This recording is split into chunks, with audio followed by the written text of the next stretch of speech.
আজ যেহেতু তাড়াতাড়ি ঘুম থেকে উঠে পড়েছিলাম, তাই তাড়াতাড়ি জামা কাপড়গুলো ধুয়ে নিচে শুকাতে দিতে যাচ্ছিলাম। আর আজকে ওয়েদারটা ছিল প্রচণ্ড গরম, তাই সকালেই খুব রোদ বেরিয়েছিল।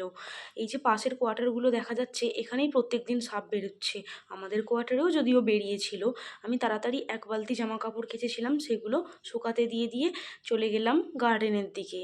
অনেক দিন যাওয়া হয় না এই সাপের ভয়ে, দুবেলা আর জলও দিতে যাওয়া হয় না। এত চারদিকে সাপ বেরোচ্ছে, যেহেতু এখানে গাছপালা অনেক বেশি, তাই সাপও অনেক বেশি, তাই ভয়েই আর যাওয়া হয় না। এই আমার গার্ডেনে সিম গাছ, লঙ্কা গাছ, অনেক কিছুই গাছ আছে।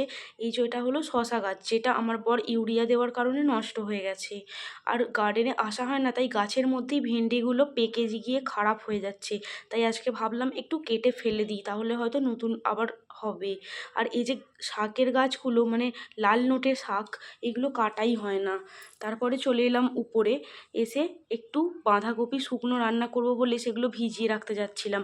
আমি যখন পাঞ্জাব আসি, তখন আমার মামিমা এইগুলো আমাকে দিয়েছিল, বলেছিল অনেক দূরে যাচ্ছিস, সাথে করে নিয়ে যা, মন হলে না হয় রান্না করে খাস।